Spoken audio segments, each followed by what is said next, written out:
Edition of BookTrib Live, a Merrill Moss Media production. Today we are chatting with Rebecca Gordon, author of Your Body and the Stars. Rebecca is a full-time astrologer, and her astrology columns have been featured in Prevention Magazine, Epicurious, and she currently writes a monthly column on the Harper's Bazaar.com. Thank you so much for joining us today, Rebecca, and happy Pub Week to you.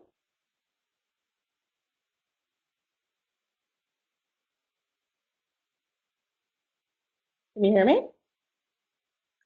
Hi, Hi. thank you for that introduction. I missed a few pieces That's there, okay. but yes, I'm the astrologer for Harper's Bazaar, and this is the Yes. book. I have one too here. People. Great to be here. Thank you, Yeah, Amanda, for having me. absolutely. And thank you to all our viewers. We have some great questions coming in. But before we jump into viewer questions, can you give us just a little background on your body and the stars?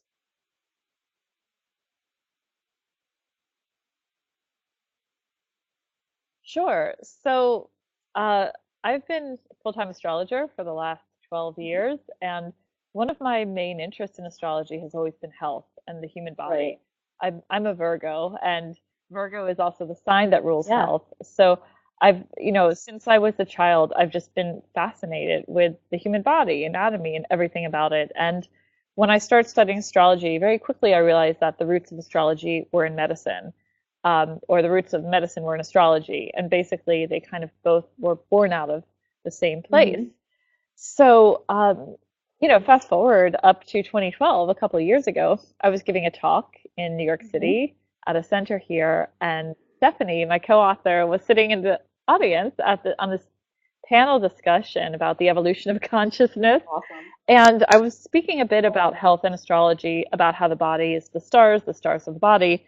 And she was taking a lot of notes, I noticed. And we ended up finding out we work in the same center down the road, um, offices next door to each other. Wonderful. And we made that connection. And we just started having these great inspirational talks all the time when we could over lunch and Oh. breaking. And actually, the book came out of many conversations and just comparing notes. Hmm. She's a holistic practitioner now, but she was trained at Stanford as a regular medical doctor. Hmm. So the book came out of our relationship and just really talking about the body and the stars every day almost for about a year, and many inspirational talks. And then she said one day, we got to put a book together. Right. This is happening. Yeah, And absolutely. I have so many case studies to draw from. I mean, because I take notes every time I see somebody. I take copious notes on their situation, and Hmm. then I see them years later. So there's actually a whole lot of case studies that we couldn't include in the book because there wasn't enough Wow. pages, but they will be on the website Oh, that's soon. awesome. Yeah, she described like sitting and watching you speak, and she was just listening, and was like, "We're gonna meet one day, or we're gonna have a connection." So it's really crazy how that all happened. It's a really nice story. Um, so I want to ask you, why do you think astrology is just as relevant today as it was in, ancient times? People really, their lives were ruled by it back then. So it's still very popular. Why do you think it's still so relevant?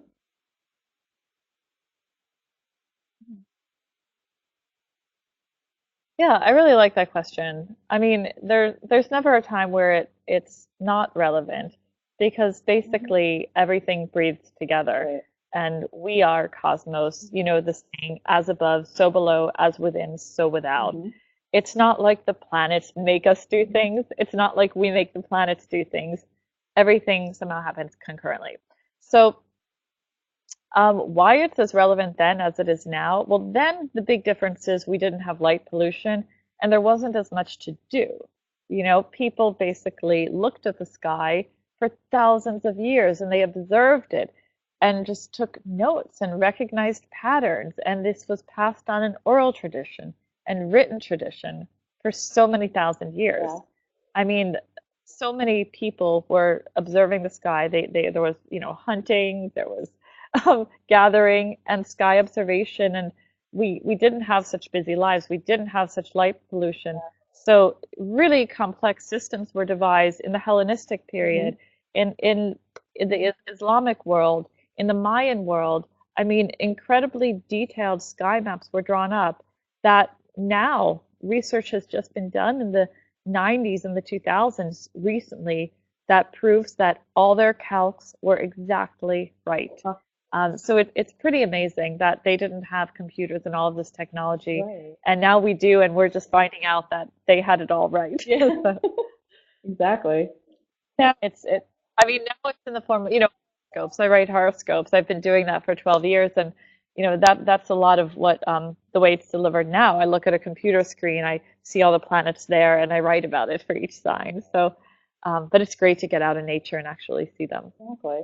Now, you've been doing this for 12 years. Were you always interested in it, or was there like a turning point where you really just dove right into, reading people's astrology signs?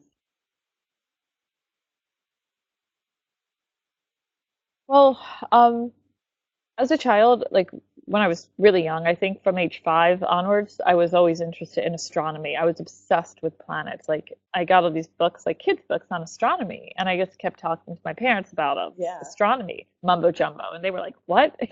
What's going on with this one?" And anyway, so I knew all about the Andromeda, the size of Jupiter, the Kuiper belt, and I would just talk about this stuff as a 7-year-old, I remember. And so growing up, I was a total astronomy geek, and I think I was 14 when I discovered astrology. And you know how when you're 14, I don't know about you, but I had all these questions like, who am I? And what is this life all about? Is this all there is? And I just had a deep fascination with the sky, and I would Yeah. stare at it every night. We moved out of the city, and I was able to really see the stars and see everything in the books that I had been reading. And yeah, so I was sky watching almost every night after dinner, and could spot every star. And then I was babysitting, I think one day when I was 14 at a neighbor's house, and she had an astrology book, and I just started reading it, and I knew it was my language. I knew I had to keep, there was something here, and I was so fascinated. I couldn't put it down. She came home that night, and I basically sort of ordained her. I said, "You've got to teach me this, please. Will you be my mentor? Will you? I want to learn this. Is this really true? I've been studying the stars, and right prior to that, I just started reading Carl Jung, Yeah, who's been a great inspiration to me. exactly. And she's an astrologer. That was my neighbor, and she became my first mentor. We studied together once a week throughout high school, and it was amazing. And then she became my stepmother. She married my dad later. Oh, that's So, so sweet. I and love after that, I moved back to the city, right? Yeah, it was kind of amazing. And then I moved back to the city, and I studied with Susan Miller, who actually, strangely, lived right across the street from me in New York City and 2 doors to the left, it. just as this woman did in the other city that we lived in. Huh. So Wow. there was a little bit of a mirror there, but yeah, I had amazing mentors. I mean, absolute gratitude for my teachers, and I studied with Susan for a long time, Mhm. actually. And Susan's actually the one who sort of recognized me and said, "Wait a minute, Rebecca, you can write. You really love this. What are you doing? Why don't you know?" And she helped push me off the cliff to Wow, become a full-time astrologer, actually. that's incredible. Now, if we go back to basics for people who might not know, can you talk about what your sun sign is, your moon sign, what your rising sign is, kind of the foundations?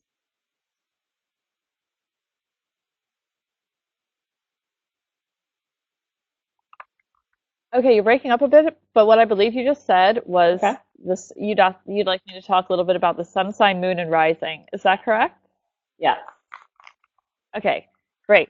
So, right. So we all have all of the zodiac lives within you. You might say, I'm an Aries or I'm a Mhm. Cancer, but basically you have all the signs living with you, within inside you, and that's the premise of the book, even if it's not your rising or your moon sign. Mhm. So, for example, um, like if you're having a lower back problem, which relates to Libra, you might not have any Libra in your chart, but you might be having to learn the lessons of Libra right now in your life. Mhm.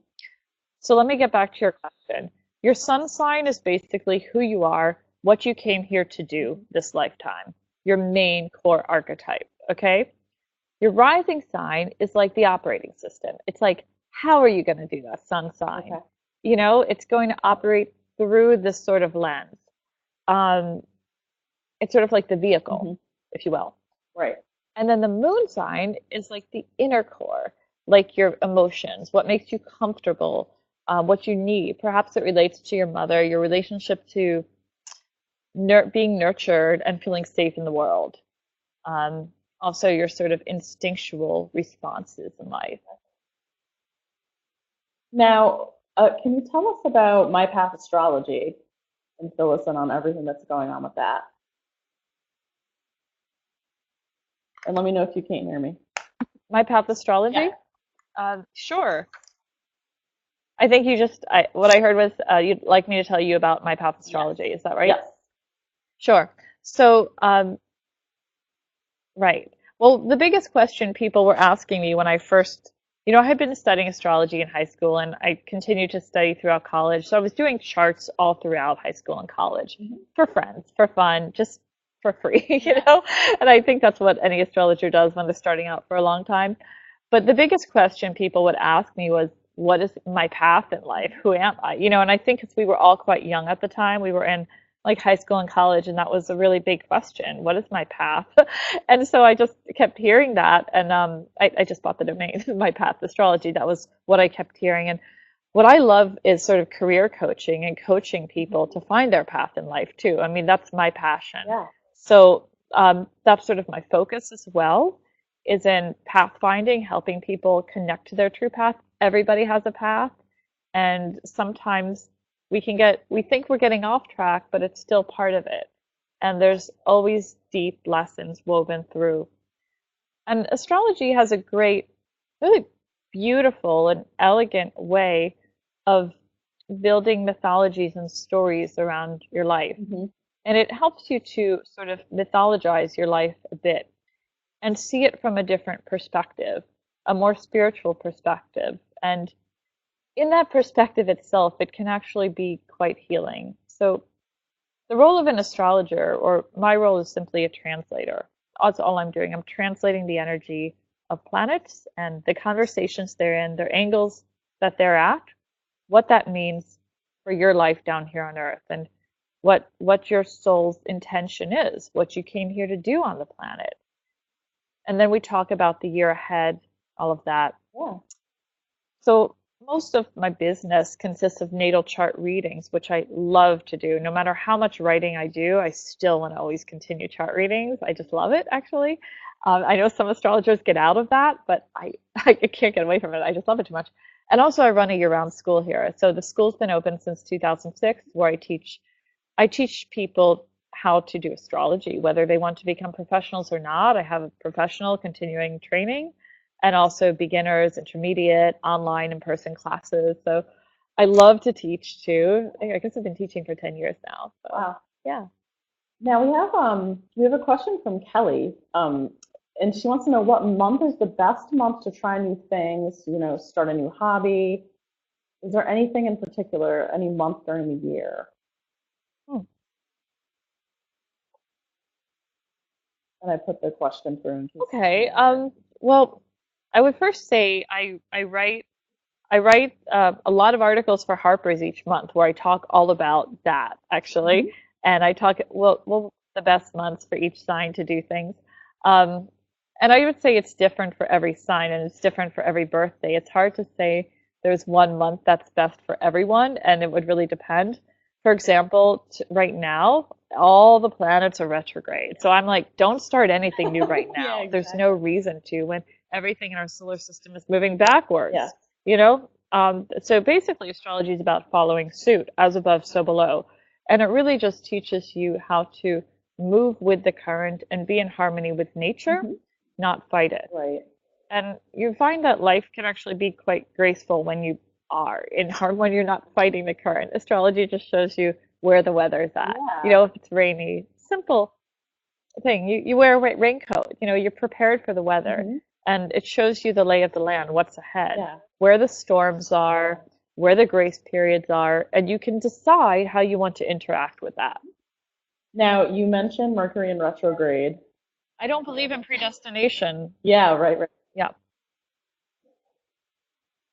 Do you have any? I mean, I know Mercury in retrograde, they say you should read it. I'm sorry, I couldn't hear what you just said. You mentioned Mercury in retrograde. Do you have any other advice for us about it? Hmm. For Mercury in retrograde, sure. Well, Mercury goes retrograde 3 times a year, and it's a very good thing it goes retrograde because without it, you would all get so tired of just spinning your wheels. Right. So basically, planets don't really move backwards, but they appear to move backwards from our positioning on the Earth. Hmm. So when Mercury goes retrograde, basically, it's a time when all things that are ruled by the planet Mercury and ruled by the sign that it's in Taurus right now, Hmm. we're having to relook at, reassess.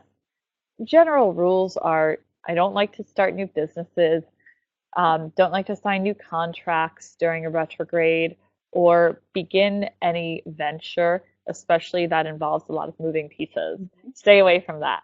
And I don't buy new technology during a retrograde. I would advise against those certain things. But it's a wonderful time to just kind of like clean out your closet, let go of things from the past, perhaps reconnect with an ex and find closure, Hmm. reconnect with old friends. I mean, it's a great time to just sort of clean up your life, get back to all those emails that you never did. I mean, I'm so glad Mercury goes retrograde. I sift through everything and just clean out. It's really not so bad, Yeah. but it is challenging only if you're trying to push against the grain. And then you will find problems because you're not working in harmony with nature.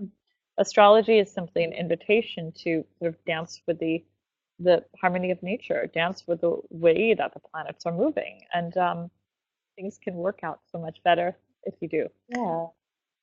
I know everyone dreads it, but I feel like now I have a new lease on this. I like this.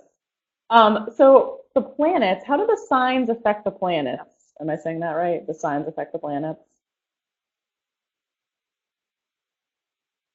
The signs, sure, you could say it that way. Okay. Sure, how do the signs affect the planets? Well, the planets move through the signs of the zodiac. Hmm. So we have this belt of the zodiac, you know, which encircles us here, of these 12 constellations, Right. Aries through Pisces, and the planets all simply move through the different signs of the zodiac. And each planet has a character. So it's like Mars is a warrior guy. Yeah. And as he moves through the different signs, he takes on those different roles. Hmm. So, like right now, he's in Sagittarius, and very soon he'll be moving into Scorpio. Yeah. So, right now, there's this archetype of the warrior, Mars, who's focused on expanding and exploring new vistas, new learning. And very soon, he's going into Scorpio, where he becomes much more focused on strategy and management. Mm. So, as above, so below again. And that sort of colors the entire atmosphere here on Earth. As a collective, we're all feeling that light now. We're all governed by the same cycles of night and day, and also the same cycles of planets going through signs. We are all going through it Yeah. together. Um, Now, another thing that I noticed in the book is the 12 chapters, they alternate in their use of like gender specific norms. So why is that? And let me know if you can't hear me. Great question, Amanda. Sure. So, great. So, I like that question, actually. So, if we start with Aries and we go through the zodiac, there's a polarity to each sign. Um, and we can say they are either yin or yang, or negative or positive polarity, Right. right? So we start with Aries.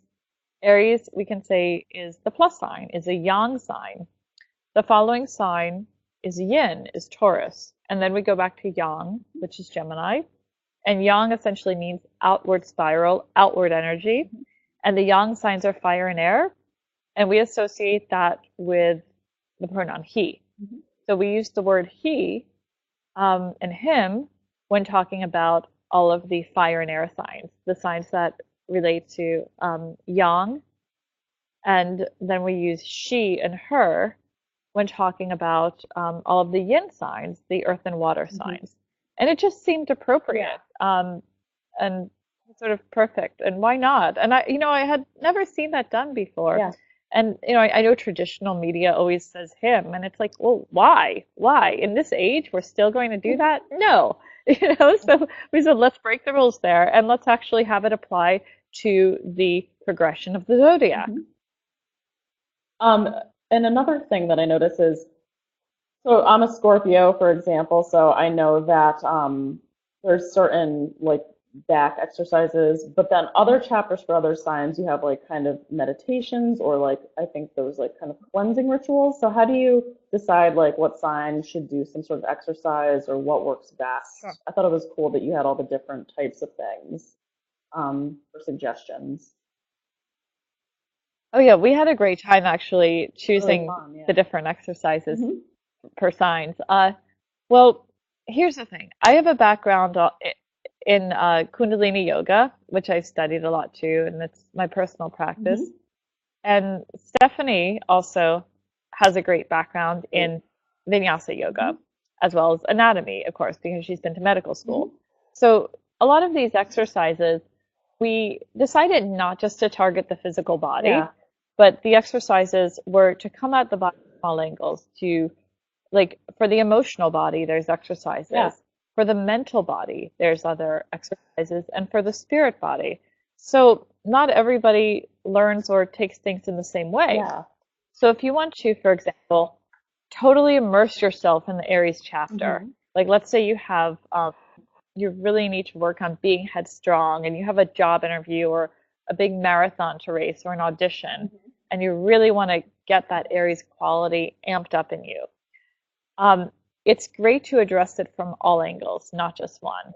So the mudra, sometimes we have a finger mudra, Hmm. um, because again, all of the planets exist within our body.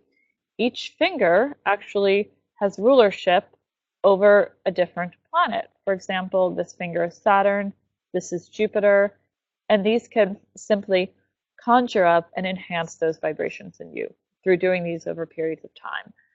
And ultimately, with every exercise that we're recommending in the book, we're not simply saying, oh, just do it once and that's it. Exactly. We're almost suggesting to train a neural pathway and to create a pattern and to do it with intentionality. I mean, there's three things that can really transform your life a lot when you do them together. One is the movement, the position you're in. So, which is like, let's say a mudra or bending over, creating a physical shape. Yeah. That combined with your visualization and your thought, combined with your words. When you're doing three things like that at once together, you're basically creating a new pattern within yourself. And that new brain chemistry sends messaging to your whole body. Yeah. When you do that day after day, um, massive changes will happen. We recommend doing some of these, let's say, if you really want to work on an area for like 30 days straight, Yeah. and you will see big changes in that area if you Yeah, do. absolutely. Yeah, these Scorpio exercises are like I do them all the time. I love them, along with many of the others in the book. Um, are there any future plans for, what's going on with your columns? Do you think you and Stephanie will work on something in the future? What are some future plans for you?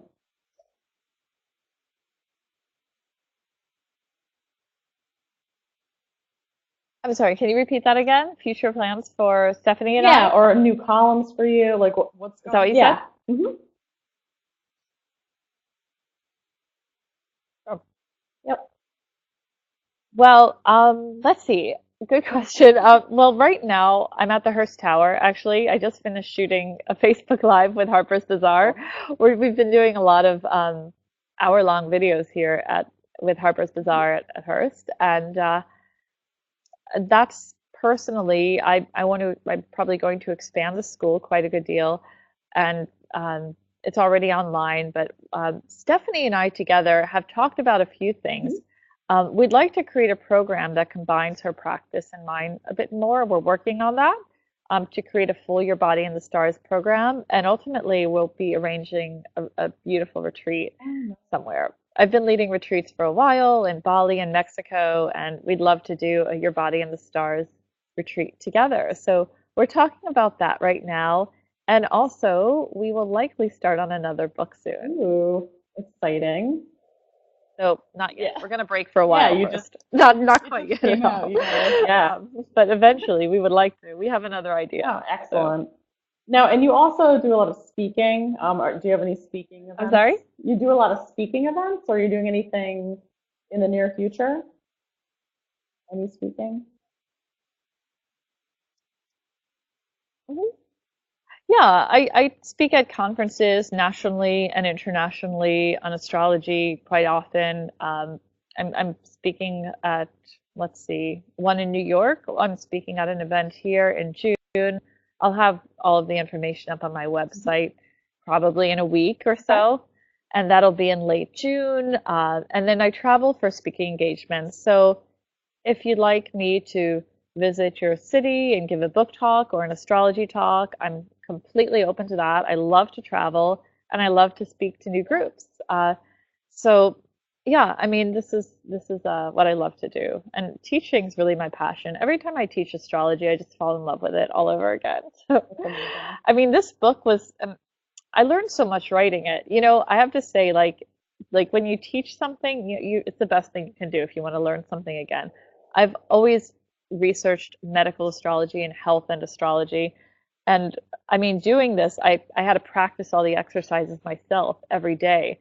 I mean, it was such a lesson. It's like I got to relearn each sign of the zodiac. Yeah. Even if you're an advanced astrologer, I feel like you will get a lot out of this because it kind of just, I felt like I relearned everything Yeah.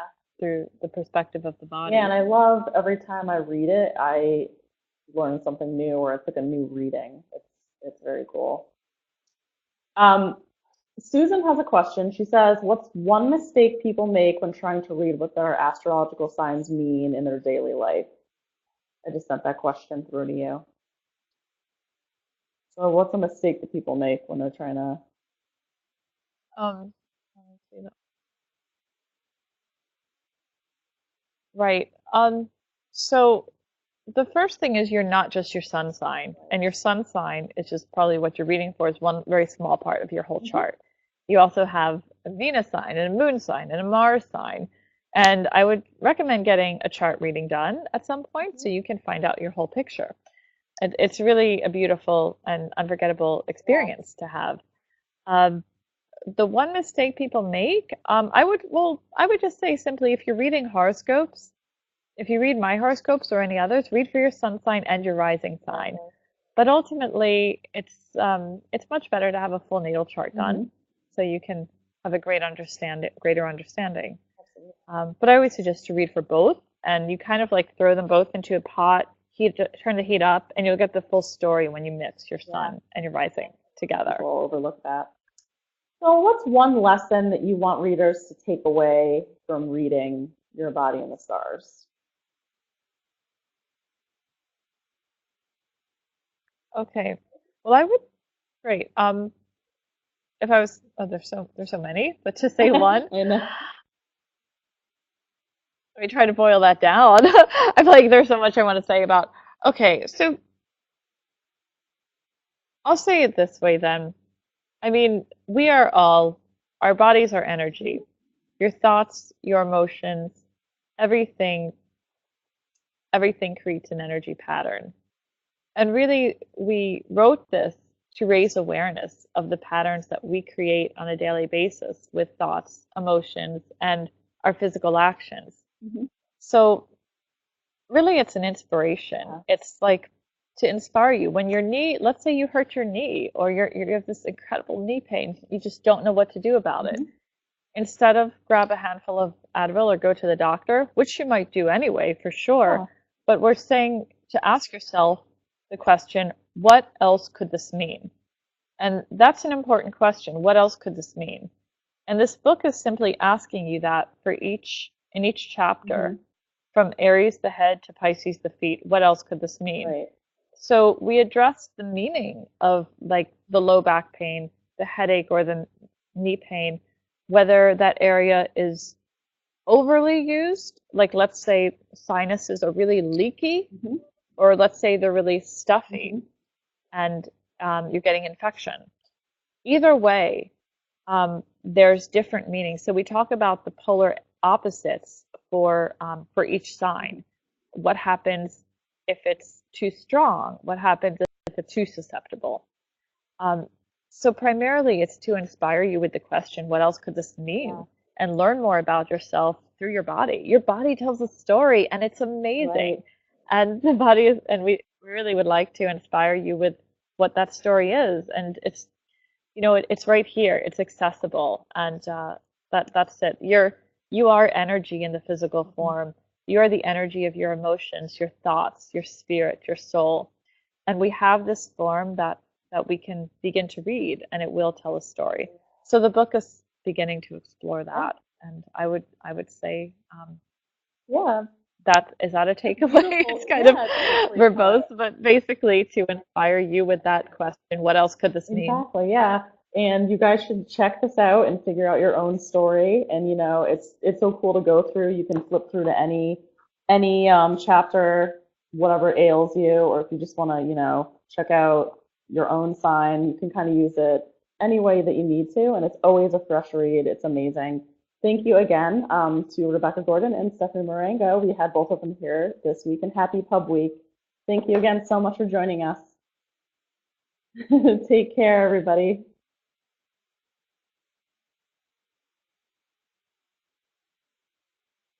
Thank you so much, Amanda, for having me here. Absolutely. Thank you, everyone, for, Thank for you. tuning And in. should I say, Bye, guys.